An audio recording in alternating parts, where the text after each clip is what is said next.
বন্ধুরা, ভোলে বাবা পার করে গা ধারাবাহিকের আজকের পর্বে দেখানো হয়েছে মাঝ রাস্তায় দাঁড়িয়ে ঝিলের মা ঝিলকে বেধড়ক মারে। ঝিল বারবার তার মায়ের পা ধরে বলে, মা এমন ভুল আর হবে না, দয়া করে আমাকে আর মেরো না। কিন্তু মিনু কোনো কথা শোনে না, সে ঝিলকে মারতেই থাকে। ঝিলের হাতে পায়ে বিভিন্ন জায়গায় কেটে যায়। বারবার করে ঝিলের দিদি ঝিলের মাকে সামলাতে চেষ্টা করে, কিন্তু ঝিলের বাবা এসে যেন আগুনে ঘি ঢালে। ঝিলের বাবা এসে বারবার করে মিনুকে বলে, মারো, আরো মারো। ওকে যদি আগেই শাসনটা করতি তবে আজও এমন উচ্ছন্নে যেত না। এই শাসনটার খুব দরকার ছিল। এই তোরা কেউ আটকেবি না। মিনু যেন তার স্বামীর উপরে রাগ আরো বেশি করে ঝিলের উপরে ঝাড়ে। মিনু বারবার করে ঝিলকে মারতেই থাকে, মারতে মারতে বলে, আজ তোকে আমি মেরেই ফেলবো। তখনই সেখানে আসে মেনকা। মেনকা এসে বলে, শোনো মেনু, মেয়েকে শাসন করার প্রয়োজন আছে, অবশ্যই প্রয়োজন আছে, কিন্তু মানুষজনকে দেখিয়ে দেখিয়ে শাসন করার কোনো দরকার নেই।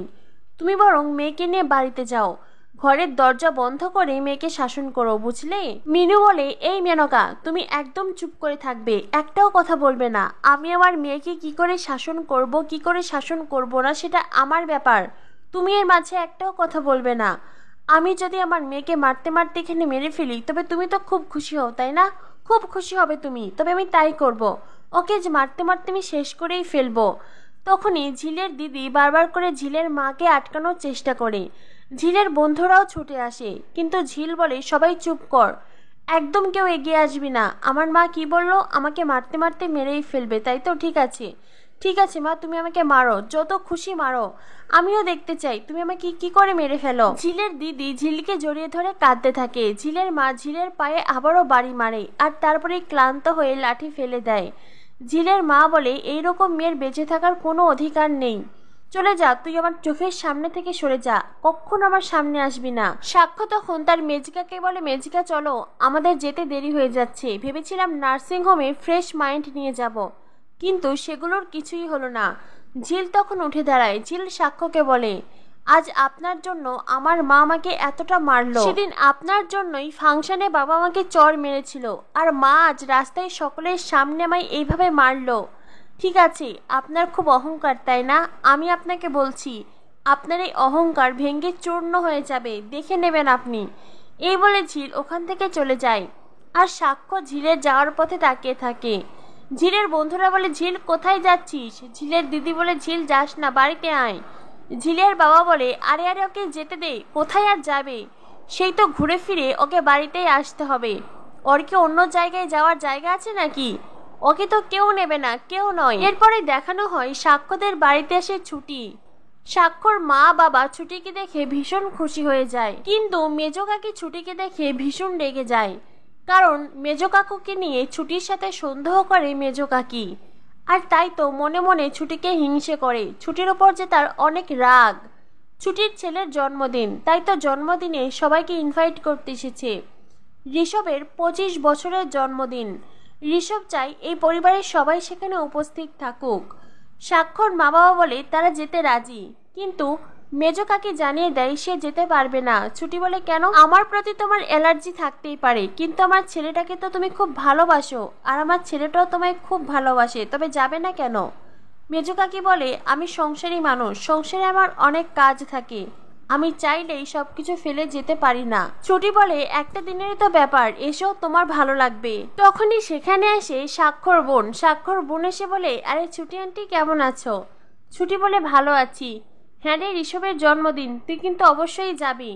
তখনই মেজ কাকি বলে, না না, ও যাবে কেন? তোমার ছেলে না হয় নিজে প্রতিষ্ঠিত হয়েছে, কিন্তু আমার মেয়েটা তো এখনো প্রতিষ্ঠিত হয়নি, তাই না? তার তো লেখাপড়া আছে, অনেক কাজ আছে। তখনই সাক্ষর বাবা বলে, আহা, একটা দিনেরই তো ব্যাপার। দরজায় কলিং বেল বেজে ওঠে। এরপরে দেখানো হয় বাড়িতে সাক্ষর মেজকা আসে। সাক্ষ্য তার মেজকাকে বলে, তাই বলে রাস্তায় ফেলে মেয়েটাকে ওইভাবে মারা উচিত হয়নি, এটা তো ঠিক না, বলো? যতই হোক, একটা মেয়েকে এইভাবে মারলো। মেজকা বলে, কি আর বলবো বল, আর তাছাড়া ওদের ফ্যামিলি কালচারই এমন, আমাদের ফ্যামিলি হলে কি আর এইভাবে রাস্তায় ফেলে মারতে পারতো? ওরা অমনি, ওরা ওইভাবেই চোরের মতন মারে। সাক্ষ্য বলে, মেয়েটার হাতে পায়ে অনেক জায়গায় কেটে গেছে। মেজকা বলে, ওই যত সময় ব্যথা থাকবে তত সময় মারটার কথা মনে রাখবে, তত সময় হয়তো নিজেকে সামলেও রাখবে।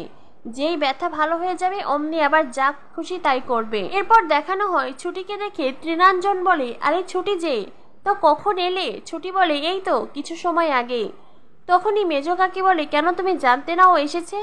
মেজকা বলে, কেন আমি কি করে জানবো, ও তোমাকে ফোন করেনি তাই না? এরপরেই মেজকা ছুটির সাথে কথা বলে। ছুটি বলে তার ছেলের ঋষভের জন্মদিন, পরিবারের সবাইকে যেতেই হবে। মেজিকা বলে, হ্যাঁ তা তো জানি, আমি ঋষভকে বললাম, হ্যাঁ রে জন্মদিনে তোর কি লাগবে? ও শুধু বলল ভালোবাসা চাই, ওর নাকি শুধু ভালোবাসাই চাই। তখনই মেজ কাকি বলে, সারা জীবন তো অনেকটাই নিয়েছি, আর মনে হয় কোনো কিছু রাখার জায়গা নেই, তাই এখন শুধু ভালোবাসাটারই প্রয়োজন। তখনই ছুটি বলে, সত্যই তো, সারা জীবন এই পরিবার থেকে আমি অনেক সাপোর্ট পেয়েছি, তোমরা না থাকলে হয়তো আমি আমার ছেলেকে এত ভালো করে মানুষ করতে পারতাম না। তোমাদের নার্সিং হোম আমাকে অনেক সুযোগ সুবিধা দিয়েছে, সেখানে কাজটা করি বলেই হয়তো আমি আমার সংসারটা চালাতে পেরেছি। এরপর দেখানো হয় সেখানে মিনুকে ডাকা হয়। মিনুকে মেজ কাকি বলে স্যান্ডউইচ বানাতে। মেজ কাকি বলে, কিরে তুই পারিস তো? মিনু বলে, হ্যাঁ বড় বৌদি আমাকে শিখিয়ে দিয়েছে। তখনই মেজকা বলে, তা তোমার মেয়ে বাড়িতে ফিরলো? মিনু বলে, আমি কি করে বলবো মেজবাবু, সেই তো আমি কাজে চলে এসেছি, এখন বাড়িতে ফিরেছে কিনা জানি না। তখনই সাক্ষ্য বলে, আপনার কিন্তু আপনার মেয়েকে ওইভাবে মারাটা উচিত হয়নি।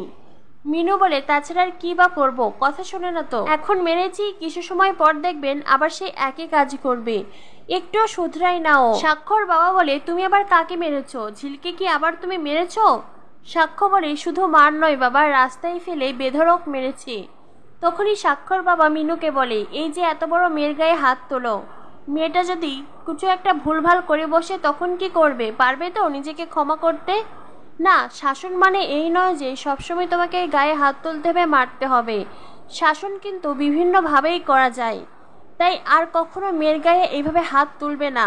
মনে রাখবে, বাচ্চা মেয়ে বড় হয়েছে, ও যদি কিছু একটা ভুল করে তখন আফসোসের শেষ থাকবে না। সাক্ষর বাবার কথা শুনে মিনুর মনটা খারাপ হয়। একেতে মেয়ের জন্য তার চিন্তা হচ্ছে, সকাল থেকে একটা দানাও মুখে তুলতে পারেনি মিনু, তার উপর আবার এমন সব কথাবার্তা শুনে তার মনটা অনেক খারাপ হয়ে যায়। আগামী পর্বে দেখানো হবে ঝিলের বাবা সাক্ষর বাড়িতে ছুটে আসে, সাথে ঝিলের দিদিও এসেছে। ঝিলের বাবা কাঁদতে কাঁদতে সাক্ষর বাবা কাকাকে বলে, আমার সর্বনাশ হয়ে গেছে বাবু, আমার সবকিছু শেষ হয়ে গেছে।